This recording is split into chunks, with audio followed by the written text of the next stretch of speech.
So, welcome to the Sunday Night Live show. And for those that have not met us before, she's Cheryl. He's Ken. And so, as always, we're glad to have everybody that joins us. So, the first question we always ask is, where are you watching from? And so, Rhonda is joining us from Overcast Lakeside, and we're in sunny Florida. And let's see, and Pam is Sunday, so she's working, but and she's in Nova Scotia. And so we know where those two are from, but let us know where you're from.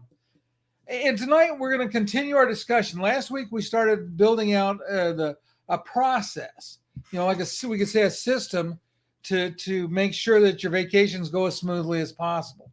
So we're going to build on what we did last week and go a little further. Part of actually, let me do this one. If you have questions, comments, any of that, put them in the chat. We always love to see chat comments. Greetings from very wet Cocoa Beach. Yeah, it rained here earlier today too. Yeah, you're very close to us because we're in Lake Wales, Bruce. Thank you, Rhonda, for letting us know stuff is good.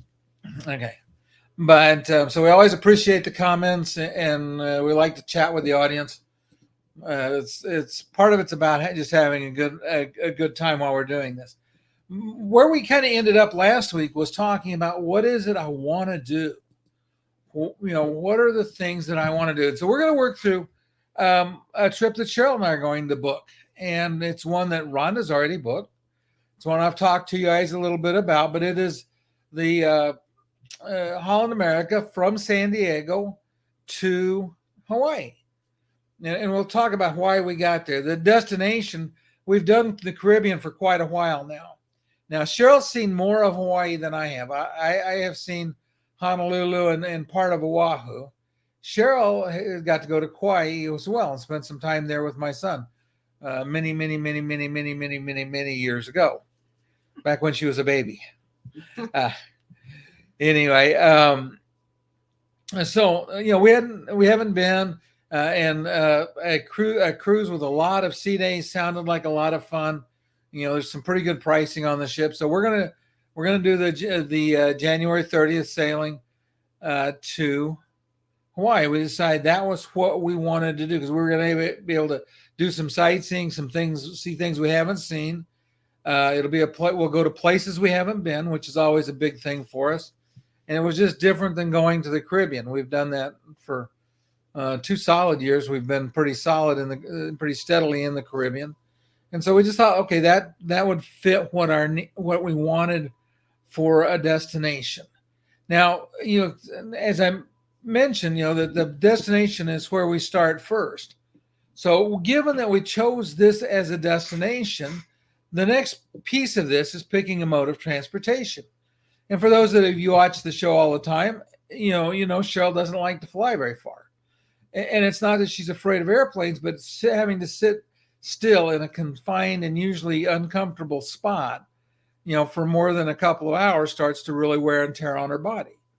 And so we're like, okay, to go to Hawaii especially from Florida is a really long flight. Even from LA, it's a longer flight than we wanted. So to get to Hawaii, you have 2 choices. You fly or you cruise, because you absolutely cannot drive. Not unless you have a really good one of those water cars and a lot of gas, I guess. You might be able to make it. But anyway, so cruising seemed like the best option.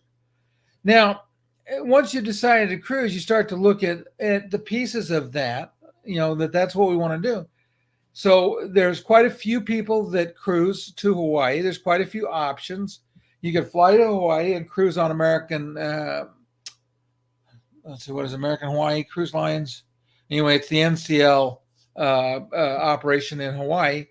But other than that, to cruise to Hawaii, you've got to be willing to go to some foreign country somewhere else. Now, we wanted to go in January because even here, the weather can be not as comfortable as you like in January. So we thought January sounded good. Rhonda's going on the trip. So we thought, well, we'll just join Rhonda and we'll see how many other people want to go with us, and we'll go to Hawaii. Now, in this case, because Rhonda was going on Holland America, and we had seen. Oh, Yep. The seats are terrible. And, if only we could all afford first class, but that's not the way it is.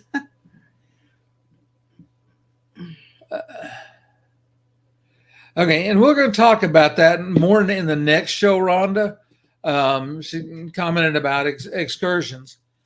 So we started to look around, and we found that this 18-day itinerary is out of San Diego, and that's a place we've never cruised out of. We've visited San Diego on a cruise, but we've never cruised out of it. And we thought, well, okay, that gives us a good shot to maybe go in and do some filming in a place we haven't been, and try to document accessibility, in San Diego. We're not sure yet what we'll do. That'll go into part of the planning process as we get down the road a little bit.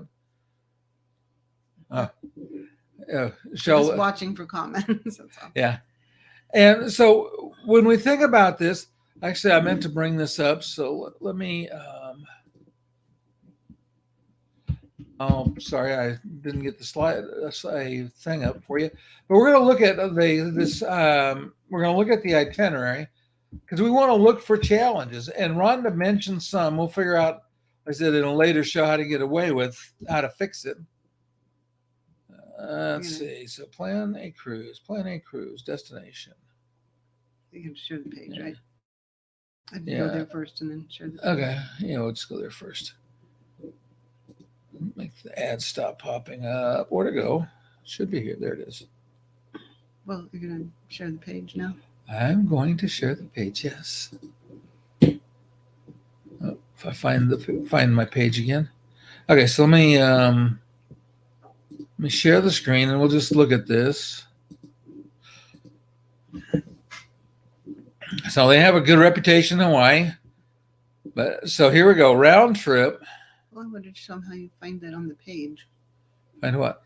Find this page on their page. Oh, so I went to Cheryl's question wanted me to show you He this. went to hollandamerica.com, and then he selected destinations. Under destinations, he selected Hawaii, and that gets you to this page for Hawaii cruises. And Okay. then it tells you just in general about the Hawaii cruises, and then it has more specifics. So we're going to look at the details of this 18-day cruise.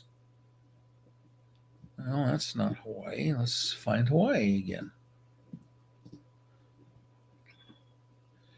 Okay, so now you could do Hawaii and Tahiti, but we don't really have the budget for that. There's a 17-day Circle Hawaii out of Vancouver, but that's the wrong time of year for us. Another 30-day. But we're going down here, and we're going to find there is a 16-day there. find the 18-day. Where'd it go? 17-day. 18-day Circle Hawaii, and this one is the one that runs when we want to go. And this is a pretty good price. It's selling right now. It's on sale at $18.49, which is, pretty attractive price. But let's see. Okay, so there's where it goes. Let's see if we can view the itinerary. There we go. And it always has to go outside of the states somewhere, so it's going to end up near. I go outside the states at the end. So it has 3 or 4 days at sea there. Oh, that's the 2025 version. Let me go back to. All right, so let me go all the way up to the top, and I'll filter this a little better. Region. Depart from. Let's just make this easy. We'll depart from San Diego. And the departure date, we wanted January of 2024, not 2025. 17, there we go. There's the one we wanted. So let's look at the itinerary. And so out of San Diego, we've got several sea days. Then we're going to go to Kauai. Kauai. I've been to Kauai before. That's where I went for a week. That was very nice. And then we have an overnight in Honolulu. And then we have on the island of this is Maui. I had to think about this for a minute. This is Maui. On Maui, we have a tender. Okay, and so that says wheelchair access limited. So we're going to have to do some digging into that. Try to look at it and see what's going on with that. On Kona, we have a tender as well. The interesting thing about Kona is the next day we're on the other side of the island of Hawaii, and so we will stop at Hilo. So unless there's something we really wanted to do, in right by Kona, and you can get to Kona from Hilo, it's one of those questions. What do we want to, what do we care about this one being a tender day? The 4 more sea days, and then Ensenada and back to San Diego. So that itinerary is pretty appealing because it's a nice, relaxing itinerary. Means that I'll probably be able to get a little work done on the trip. But because it has the two, I realized it had tender ports. I'll probably take my zine with me besides my scooter. And on the tender port days, I'll probably take my zine. And then on the other days, I'll use the scooter. That's tentatively what we're planning. Okay, so let's go. We got some more questions. Finding accessible transportation once you get there. And so, Linda, were you talking? There's some more. Okay. And Linda says she even has trouble getting to the airport here in Florida. So those can all be things. And like I said, again, these are the challenges we're looking for. Now, in our case, Cheryl and I typically drive to the airport, though we may start doing something a little different. It'll depend in particular where we fly out of going to California. Because we'll fly to San Diego, and we'll probably try to put together. Oh, yeah. So Rhonda's going to take her zine. And for those who don't know, if you go back a little while on the channel, we talked about and had the inventor of the zine. It is a interesting walker, wheelchair, a collection. It is a multifunctional accessibility. Yeah. And it lifts you up a little bit too. So. Accessibility device. Yeah. So, and that is a good possibility that we would do that. At the beginning, and you got to think about all of these things. So for Linda, we think about going to the airport. I'm not sure exactly where you travel from. Finding accessible transportation in the U.S. can be a challenge. And you would think with the ADA Act, it wouldn't be, but it is easier to find an accessible taxi in Juneau, Alaska than it is in LA. And that might be true in Miami. It might be true in several other places. Sometimes if you're really, really, if you're really dependent on it, it's a lot more expensive, but sometimes the medical transfer companies, we saw in Fort Lauderdale, we saw either Fort Lauderdale or Miami, we saw Fort Lauderdale first. We saw a hotel where and we saw a lady there who was using a medical transport company to get from the hotel to the cruise ship. And so that's just another way to do it. But and you can book it pretty far out in advance. And of course it's a lot more than a taxi, of course. Okay, and so Linda said she's in Tampa, and we're close to Linda as well, being right in the center of the state. So the next piece of that puzzle then is how do we get the transport? Like I said, if we fly out of Tampa, we will drive and probably stay at a hotel that has an accessible shuttle to the airport. That because that usually you can stay and park as cheap as you could if you were trying to just park at the airport. So we got some more comments coming in. Yeah. Yep. I said medical transportation can be really expensive. And if it's just a short hop, I don't know if it's less or if you can shop around for that, since it's not really, you don't need the oxygen. They don't need 2 people there, So sometimes maybe if you tell them what you need. Okay.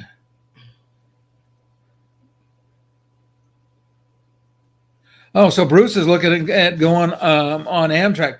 And if you've got the time, Amtrak's really a really nice way to travel. We love the train. And one of the things is Amtrak, So again, this great comments from the audience, about the how to get there, because with Amtrak, they have a pass you can buy where you can travel pretty much unlimited for 30 days.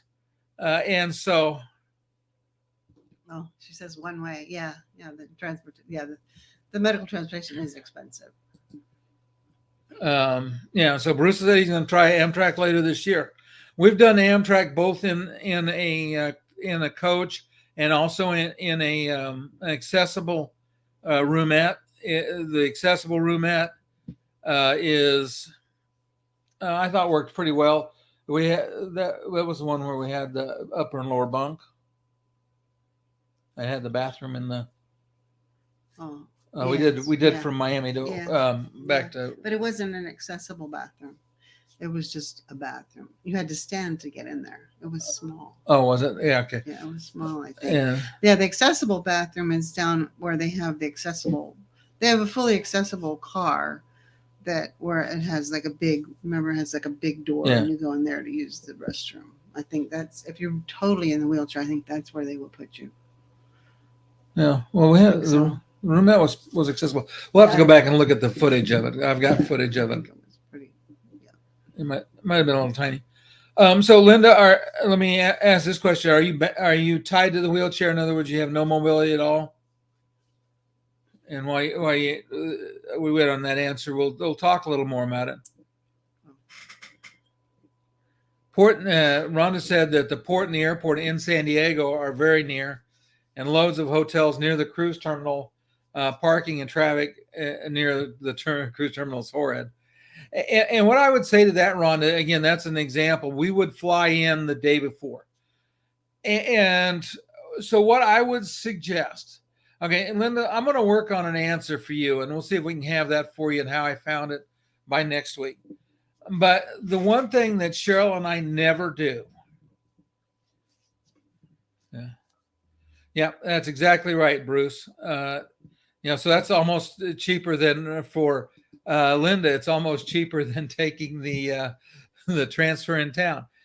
But Supposed to get to the train though. Yeah, we don't ever fly in the day of a cruise. There are just way too many things that can go wrong. And the very first cruise we took, we got bumped. And we got to LA flew into LAX, and we got there about an hour and a half or so before the cruise was scheduled to close the doors. And that bus ride from the airport to the terminal, we made it in time, but the whole time I'm sitting there sweating, okay, we're going to miss this cruise. And that is just, for me, is such an ugly feeling. It causes me, I don't like anxiety.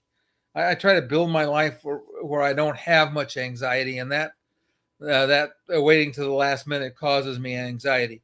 So, what we would do is we'll fly in the day before, and we'll find somebody that has an accessible shuttle, and we'll probably, Rhonda, correct me if I'm wrong, but I do believe there is an accessible, that there's hotels that are pretty close to the cruise port there.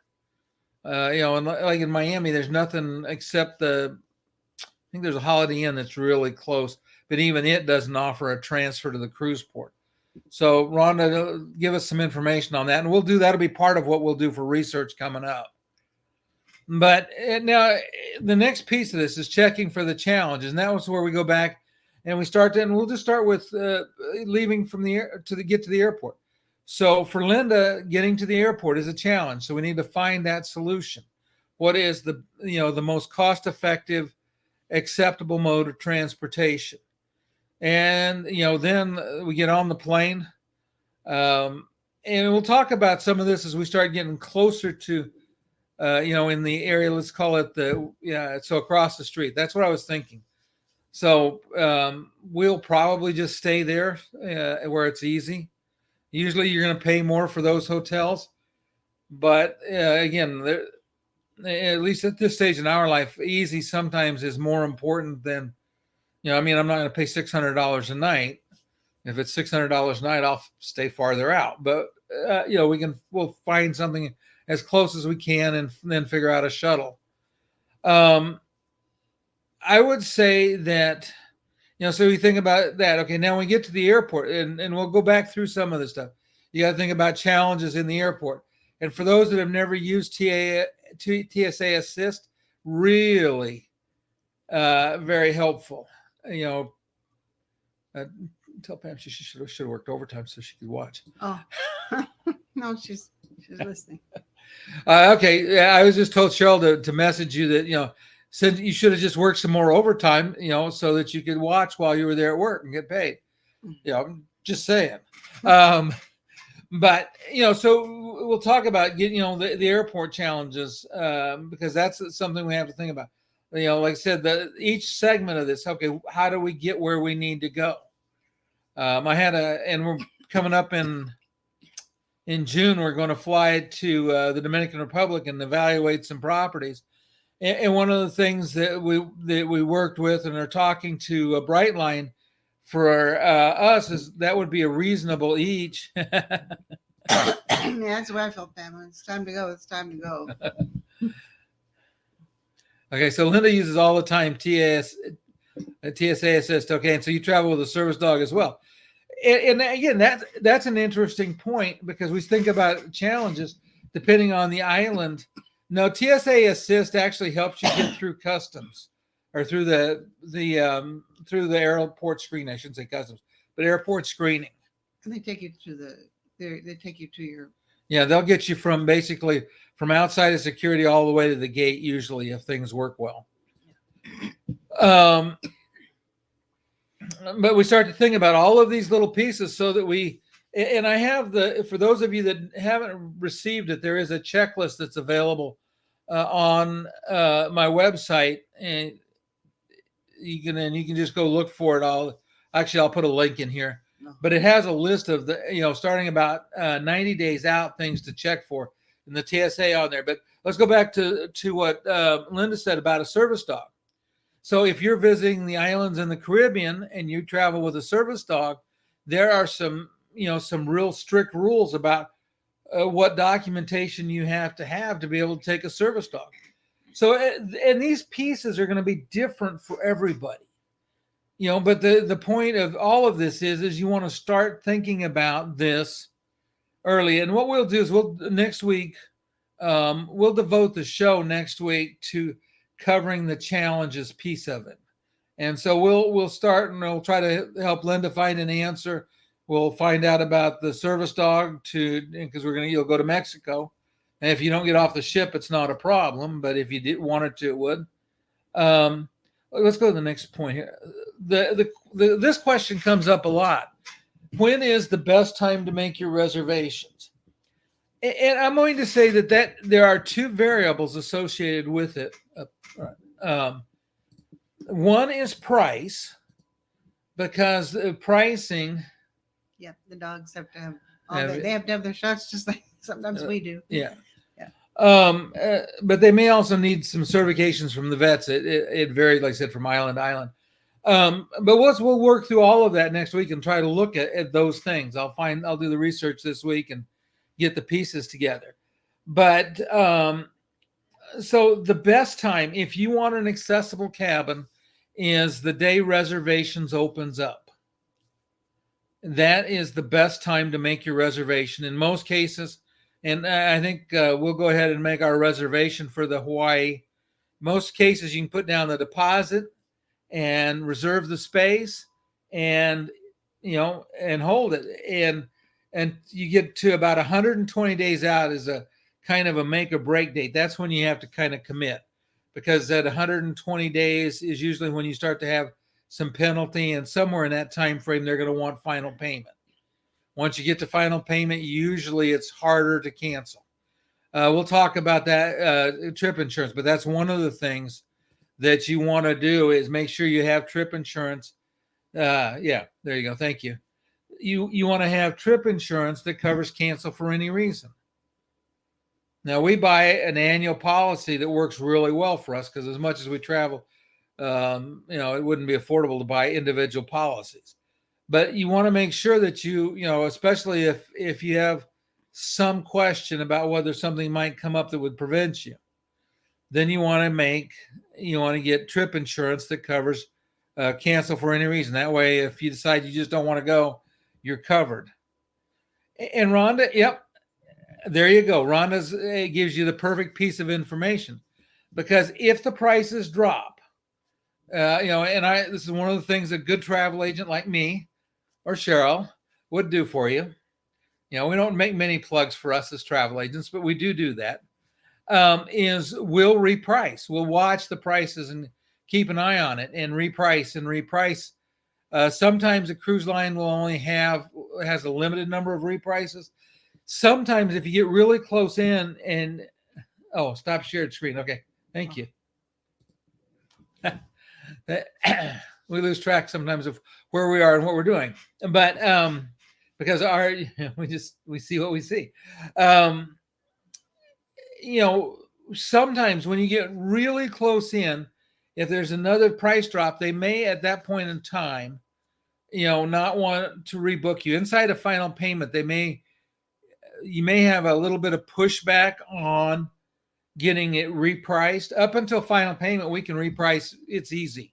Just you basically cancel and rebook, but usually they'll just reprice. And that way you can hold your accessible cabin.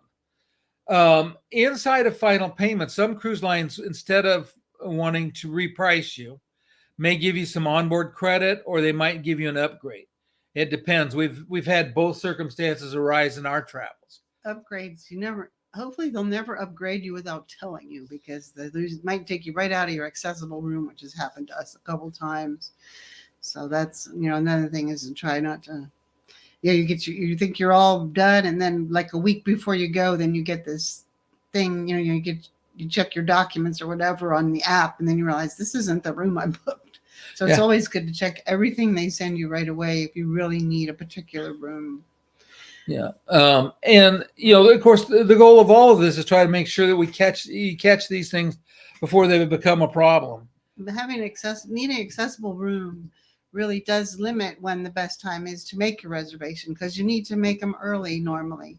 And whereas someone who doesn't need like sometimes we can be a little more flexible, especially if we find a really good deal and something we want to video, we can take a regular room, like with the Zine or a regular walker or whatever, but because I can walk a little bit. But the more dependent you are on that accessible room, then the earlier you should book. Yeah. Yeah. And again, like I said, the thing is just, you put your name on that cabin, and then you hold on to it until it gets to be make or break time. And then if you have to cancel, you can cancel and somebody else will get it. But make sure you know the room number and you looked at it on the check plans, and it's where you want to be. Because a lot of times travel agents will try to sell you best fare or whatever, but it's not a specific room, and that's just not going to work. Yeah. Okay. Yeah. So that's the thing about a cruise line upgrade is it may be a better category, like closer to midship, or what they call a more favorable location. But out of an accessible room into a non-accessible room is always going to mean half the space. Half the space, yes. And sometimes half the space is a huge problem. Sometimes it's not. We had like on the Prima, I think even in a normal room you'd be fine, except you wind up giving up some other things that can be pretty important when you move out of an accessible room. Because for Cheryl, she needs the handles by the toilet, and she needs a higher toilet. Because getting up and off a low toilet seat is almost impossible for her. So that's one of the challenges that you wind up now. In our case, she's got an inflatable, riser and some other stuff. Yep, that's true. You have to a lot of cruise ship regular rooms are not wide enough for a wheelchair. Sometimes I could get usually I can get my wheel in there, but there have been once or twice we had to leave it out in the hall because you could get it through the door, but then you couldn't really do anything with it. It was or close one of them. You couldn't even close the door. Yeah, so. But we've done pretty well with it in non-accessible cabins. So again, those are all the things that you want to check, and you can find, I'll show you some of this next week too. how to find what the dimensions are of the door, the bed height, those kinds of things. So because again, sometimes and hotels are worse. Is you go in and the bed is a foot above the height of the wheelchair.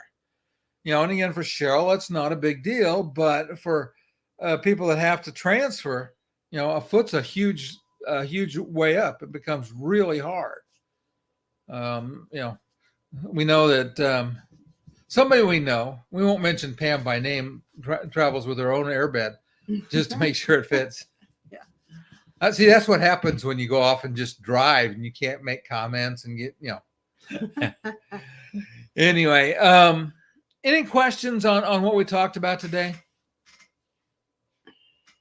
Okay, do me a favor. If you think this has been helpful, give me a thumbs up or a heart or something, just so that we know you got some value out of it. That's always something we want to see. And if you know people that benefit from this, from the channel, from the Facebook group, make sure you share it. It's open to everybody, and everybody's pretty well free to post and free to answer questions, because it's this collective sharing of knowledge is how we learn. Okay. And I think that's all we have, right? I think that was it today. Yep. So a little shorter than normal. That's okay. Thanks, Linda. Oh, thank you, Linda. That's so nice. Anyway, so we will let everybody go. We'll see you next week. Next week we'll probably have some other news as well, because we're going to be at Cruise 360 next week. This week. This week coming. But next Sunday we will have just gotten off of the Carnival Conquest. We probably won't have any footage processed, but we will be processing footage. We got some interesting things starting to pile up on the horizon, because in the end of June, the end of May, we're going to go to Moab, Utah. We're going to go from Moab we're going to go from flying to Salt Lake, go to Moab.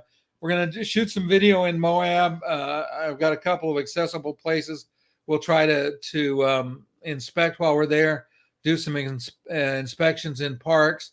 Then we're going to do the Rocky Mountaineer through the Rockies in the U.S. And all right. Well, we're on to one of these days. Oh, no, that's not, I can't help it. I'm just that way. One of these days, your turn's going to come, Rhonda. You're going to give me an opening, and I'm going to be, yeah, that's just me. But anyway, and then some time in Denver, and then, like I said, end of June, we're going to be, or like late middle June, we're going to be in Dominican Republic, 4 hotels in 10 days. And so I just want to mention Cruise 360 is it's a thing for travel agents to learn about cruises. So we'll have contact with different cruise lines. If you have a question, or if you'd like us to get you a brochure pamphlet, or have some specific question about a cruise line you'd really like to try, we can try to do those. So just, send us messages if you want throughout the week. We are not going to be taking a cruise, but I believe we'll be touring 2 cruise ships. Yeah, we have two cruise lines we're cruising. Scheduled to do. Yeah. So I hope we learn a lot of fun and interesting, exciting new things to tell you. And so we'll throw in a little bit of that next week too. Yeah. Yeah. Like I said, last year was really good. And then if you guys, anybody that wants to go with us to Hawaii, you can DM me or email me. My email is ken@travelingwithachair.com. Pretty easy. KEN@travelingwithachair.com. Or you can message me on Facebook, or you can connect with me on Instagram. You can find me on LinkedIn, pretty much everywhere. So anyway, again, until next week, we'll see everybody. Thanks. Bye.